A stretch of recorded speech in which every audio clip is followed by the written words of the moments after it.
Nungale. Ayuk ngana phone tawre thajana. Mahesta. Mahesh. Mami to phagli phone tu paire. Thajana. Ay hogale. Mahesh. Asungali sibo. Thajana khome. Pung manga tar sibo. Ngalli kaina. Mahesh na. Adune. Ay na aise.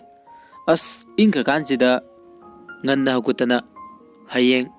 Aykhoy daler kandadi. Nganna hogut pagayaro. Thajana. Hauraba. Ayna kari hai. Si haibu kay doge. Yade. Ado. Ay thabakara lo shaluge. Hogut lage. Nangsu hogut na batawro. Nganna hogut patamu. Nasatu fanaba. Mahesh na. Kari haiba. Nang haiba. Hojiki do. Hey.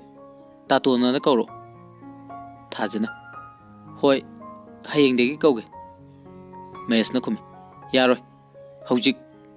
Thaja. Is. Marai diba. Ho taton. Ho nuksibo. Ay hogut lage. Thabakara tawruge. Mahesh na khumi. Is. Thamoi gase. Kai re. Hogut lage. Adudi aisu. Hekta hogut lage. Hiyang degi. Isha fanaba. Nganna hogut lage ko. Asumna phone adu thamkre. Masigi matung. Numit kharani hokre. Matai mana. Kari no ne. Handakti yauga yam ngalida. Inaw sibu lakpa ngamba nupiga lerabra ne. Mahesh na khumi. Hoi. Laiteda hitaima. Wa sairamaga. Imungda changkre. Tha anigi matam hokre. Thajaga Mahesh asuki matik yam nuksina baibdo oikre. Nongma. Mahesh ki mamana. Asumna yam nuksina kaure. Ibungo. Isha tombo. Mahesh na. Akhoi magi khukau side. Mamana hai. Isha se nuksida na kauri ni ne. Nukshi ni isha se. Mahesh na.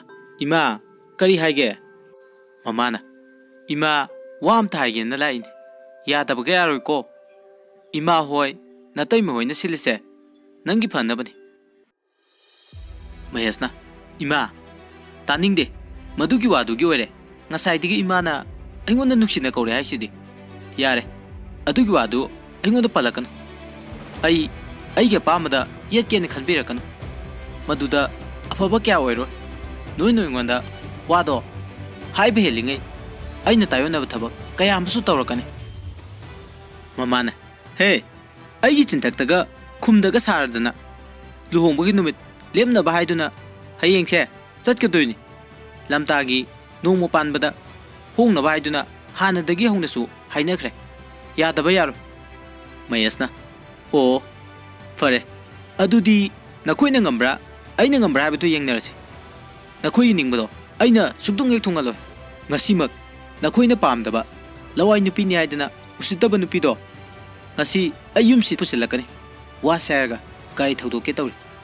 Mamana. Hek puda pusilaba mangak shamdo pairaga inthokige. Mahesh yam sauna gari thaudoka chatkre.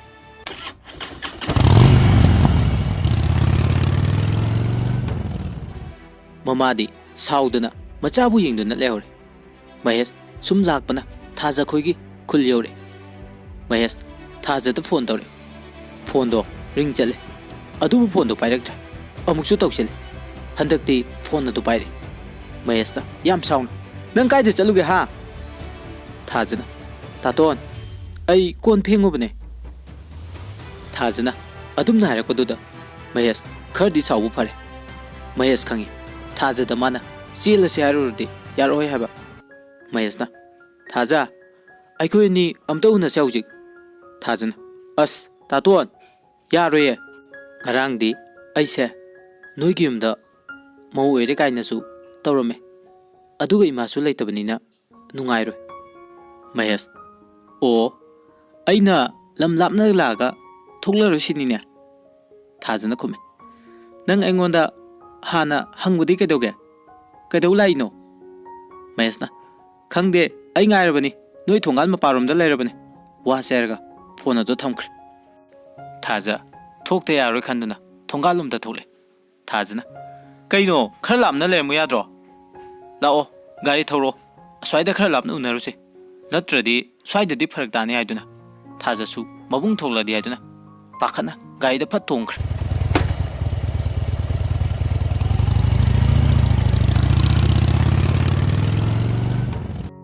mayasu tan chare khanduna gari du thawrga lai makhoi ni khara lapna lamang amada phamduna leiri makhoi ni wari saduna phamlaga leirba matung matamdi sumsum thengjale thajana halase abisu yadr mayas mayimda direct thajabu pusile mamado chenthore nupi yawrakpra haiduna adubu yawrakpaduda mamado asuki matik shawre mayasna thajabu gari degi kumthale mayasda imani khurumu thaja mamada khurumi mamana kanano ibe maside thajana ima haiduna haiba horakpada mayasda ma yumsigi mauni haiduna khumle matai moisu mapal thole mamana kari yumsigi mauni haiba wase haiduna thajagi magak samdo metpa hore mayas ima namu ngawrabo wase haiduna mamabu inthe aduga magi kada thajabu pusinkre mayas ki mama mangolda kaptuna lewe aidi pungloi loiredana aidi mangjare wase haiduna mayas ki mapa lukhoina kaino mama nang ngasi ulibo mongsibo ha nasana tawridumak matik chap ek chabani nangdi wase haram laga imungda changkre mamong nupi ahana ima aikoina haijaluba nupi machaduna kamdauba mamana nupi ese yumsida laiba ngamre yenge ai nupi ese ai soidana hatkani wase haiduna kaple somdana thajana mayasta yenglaga taton kaino nangna ngasi tawriba mongsibo ai yumsida laiba kijai aibu yumda thinbiyo wase haiduna kape mayasna mabu themjel asumna mamana yada pau haidokpa chatlure nupi memna aikoigidi upai letre nupa memna luhongbiro wase harakpadagi nupa memda luhongkhre thajagi mama yam kape macha nupibu migi memda luhongan khre haiduna surasu tumin pangsinna duna laikre magi nupina makhoi pesa tinglani khanduna surasta pau tamsenduna thaja hujikti yungi mau haibadu oikre adubu mayaski mamadi thajabu matam pumada yeknarame thajana lonba cha fawbu thakte macha nupa laitraba kanda thajabu hatki khanduna laikre mahes luhong la habaduda mapalumda laikiba matai maga mayamba kasu thugle mau ahalga yai magadi thaba amta sudana chabaga tumbaga tawduna laire thaja chak loire chanaba tawrse aiduna kawi machi ahalna ho aidi chaningde aigi chak to aigi kada puro haiduna haire thajasu chak to kada thamlamaga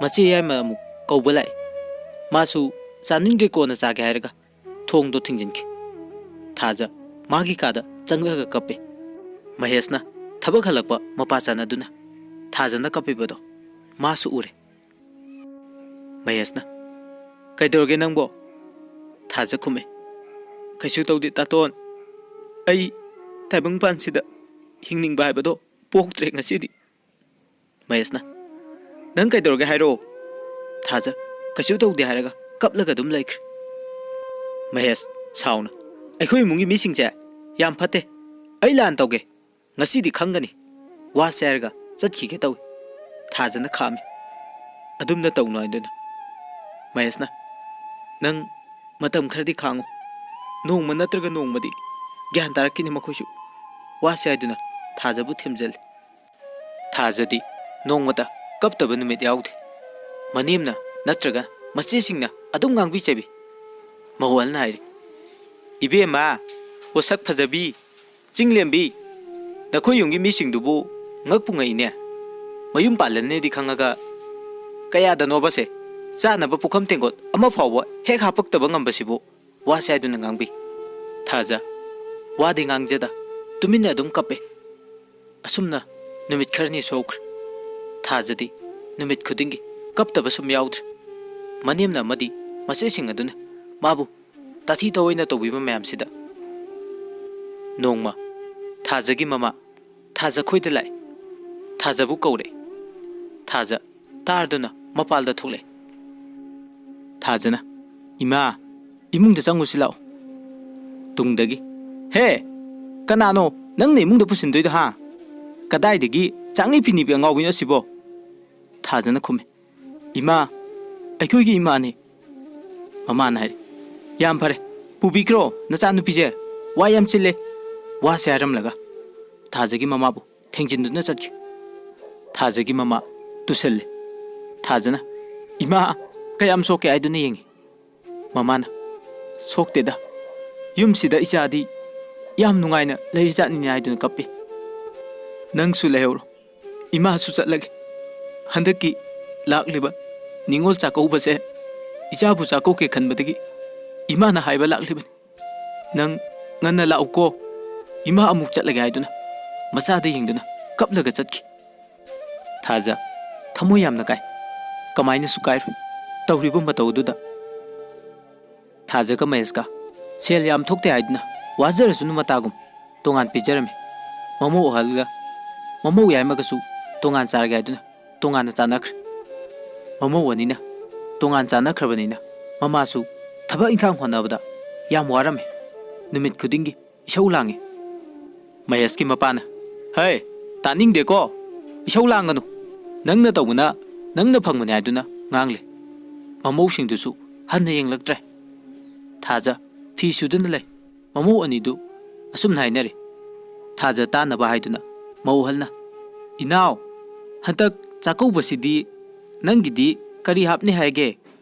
Mau yaimada khumme iche aigidi kari makhong mari panba ama happy nen haire. Iche gidi aigidi ne lik achawba maga sana achawba maga hapkani na haire. Adudi yam phare ni che kanagumba sana lupa yamna leijadaba midi nungairam loiko amasibu chakaubaga chatu jalane khangdene. Hera chatlasu kayam hapirakani ge phi matat mata amani mangai. Haujiki matamdabu aduna kadawduna haiduna makhoi ni nokle. Thaja makhoi ni nainari do loina tai. Somdana mayaski mamadi laihau tawduna yam kanna nari. Mawani dudi nongmuta anaba hangde. Aduga thajadi mamana nungainabanina mamana chaba yanaba haiduna honari. Mayaska makhoi ni changdana adubu mamadudi chau thawaiba kaya yati sauraga pairaga dumle. Asumna mayaski mamadi ahongba kaisu leite. Thajana phana kana honarasu ningol chakauba numichu yaure. Somda mawani di chakauba chakani haiduna makki semduna leri. Mangoldagi mamana mamawani bu kaure ising khara puthoro haiduna mawhalna ima aidi thenge inaw doina haibiro. Mawyai masu aisu thenge na tawri sangde ai loisele haiduna khume. Thajana tarduna ising adu puthore aduga mamada pi. Mamadusu ising thaknina leibaga isingdo phatlawraga thakki. Mawhal chakauba chatpagi thokle aduga karimta haimduna chatkre. Mawyai masu phiro loisinduna chakauba chatpagi thokle. Ima nangdi narbanina chaksu chadabadubu charunu se ngarangi champuni siji oina charo wase haiduna piramne. Ima babagidi hotel dara kainoma chajarasani haramlaga chatkre. Thajana nungaitraduna mamagi chak asaba khara puthore aduga mamabu chak inbi. Mamasu ngasidi thajabu nungsiba pokle. Kananasu magi mateng pangdrabada mamo otomina tawriba mayamdo khallaga mamo otombibu nuksire. Mamana imagi thaja ima pele imaugi sebada imau nang ngasidi aibu maithiba pire. Ima nangonda yam lankhre ne wase aiduna kaple. Thajana kaino imana haidubo imana karigi landuino wase aiduna makhoi hani konduna kapminari. Mayaska mapagadi makhoi ni matawdo yengduna le. Thajana chakto sum ile aduga mamana asum naire. Hey nangdi chakauba chaloidra. Thajana khumi ima aidi chatlaro mathangida oina chatlage. Mamana yaroi imau chakauba chataba imaugi kari watkani sana likon imana loina pigani haiduna puthok laga pi asumna mamana chakobu chatna ba haiduna loisilhale thaja su loisile thaja bu uraga kaple mahesh ka mapaga kari numino ngasi gi madausibo ngasi dagidi mama nang gyan taro imau se lakshmi ni ne haiduna mapa naide thaja loisin balore manem bokna lambi degi pochai lai khwaiduna paisa pi maku bokna supi asumna harau harauna thaja bu thinbina ba tawri thaja manem ga maku ga da khurumi namau chatlu ki gaiduna mamau bu tekta kaidana chatlu haiduna bor piri mayasna baba ngasi di nga chasi ai halaga thonge ngaira mo hairam laga kari do thogdo ka chatkr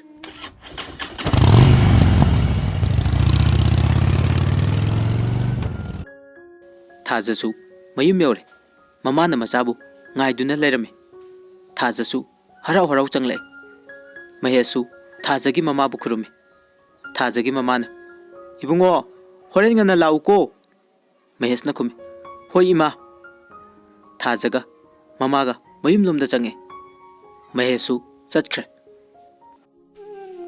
mabung suras ka manamaga sumang da lepluna lerme surasna ibungi bema nabunga nanamaga yam lankhre aikhoi bom tang nangna nga uko ngasidi ichal ga punna chak chamina ge haiduna aikhoi leram lebane nanamaga aikhoi ni na lan ki ba kya do nang namuk tang ak piyu wa se haiduna thaja da haije thaja na khumi inama ngasi inamaga ta chawgana nachal bu harau harauna ngai biram lebase sidagi hena pen balai trai dun kaple thaja gi mama da su la la dun haijar makoi mari puna chak harau harauna saminner aduga mabunga manamagana thaja gi ni haiduna sana lupa kaya mamal ayamba dakina kaya ama tawbirame thajana inama nachaldi ahin ba khudol karimta pamjade aibu sumna